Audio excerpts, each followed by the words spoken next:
Population riveraine, militants du RDPC des 9 arrondissements du département de l'Océan, élites et forces vives d'ici et d'ailleurs, ainsi que des personnalités de renom ont afflué nombreux samedi 10 juin dernier à la place des festivités de Campo pour élever des prières auprès de Dieu et le remercier pour l'ascension de leur fils, frère et ami, Évariste Evanet, qui a bénéficié de la haute confiance du chef de l'État camerounais, Paul Biya. Cette mobilisation fort impressionnante, dont le ministre des Forêts et de la Faune, Jules Dorindongo, par ailleurs chef de la délégation permanente du comité central du RDPC pour l'Océan, en a été le maître d'orchestre, avait surtout pour but la manifestation d'une expression de gratitude à Paul Biya, qui a porté cet originaire de Campo à la prestigieuse fonction de directeur général de l'Institution régionale multisectorielle de technologie appliquée, de planification et d'évaluation des projets, en abrégé ISTA.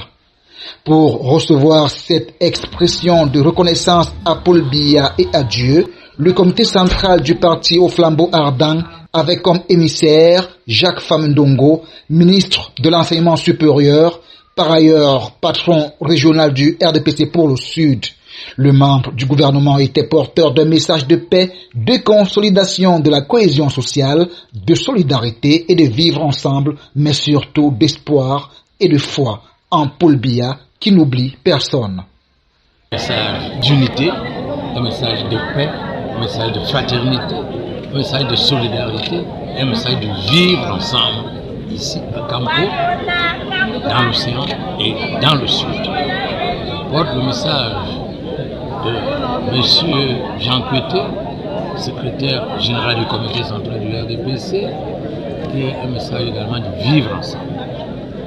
Et j'ai du comité central, également tous les militants du sud, de l'océan et de Campo, d'être tout à fait loyaux, engagés et fidèles vis-à-vis des institutions de la République, vis-à-vis du chef de l'État, et d'être compréhensif et accueillant relativement à tous les Camerounais et à toutes les Camerounaises, quelle que soit leur religion, leur région, leur tribu, leur ethnie, leur département, leur arrondissement. Tous les Camerounais sont chez eux, ici, au Cameroun, et naturellement à Campo. À Keva, à Bouingam, à Kiba, à Wao, ces mots d'une symbolique fort colorée dans les langues vernaculaires du Sud ont été prononcés avec emphase samedi 10 juin dernier dans la seconde ville balnéaire du département de l'Océan pour signifier leur grand merci à l'endroit de notre chef d'État. Le chef de l'État. Merci vraiment de cette sont des fonctions politiques temporaires qui seront exercées avec talent. L'ouverture signative et réglementaire.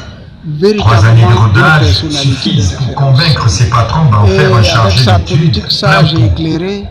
Le conseiller municipal de la commune de Campo depuis 2020 se donne à peine 2 autres années d'application au travail avant de bénéficier du décret d'attaché à la division de l'industrie, du commerce et du tourisme en 2005.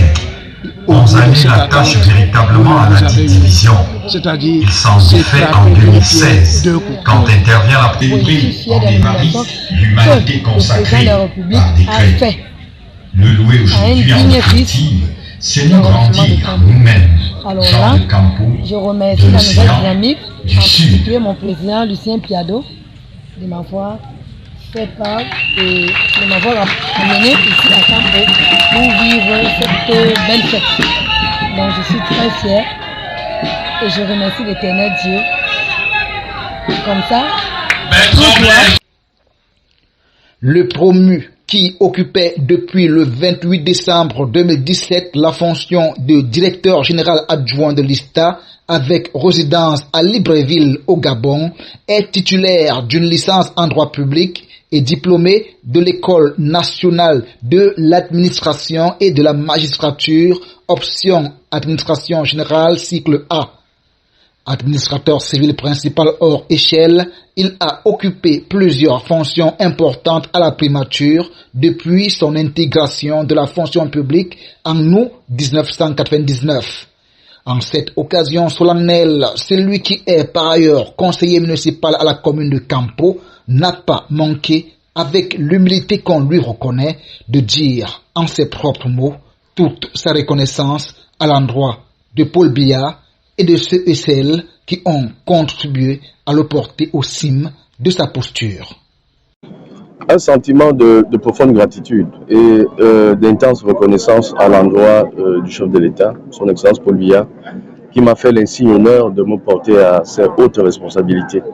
Je mesure la portée de la confiance qu'il a bien voulu placer en moi, en réalité qu'il a bien voulu me renouveler, parce que c'est depuis 17 ans que ma carrière se fait sous le sillage de la bienveillance du chef de l'État. Après m'avoir nommé plusieurs fois à la primature, il me fit confiance en 2017 en me nommant directeur général adjoint. Et tout récemment, il me confia, n'est-ce pas, les rênes de l'ISTA. Je n'ai pas assez de mots pour traduire ce que je ressens en ce moment. Et je voudrais simplement assurer le chef de l'État de ma détermination à mériter la confiance qu'il a bien voulu me faire. Parce que si servir son pays est un honneur, le faire au niveau de responsabilité où il m'a placé est un privilège d'une rare portée que je compte mériter.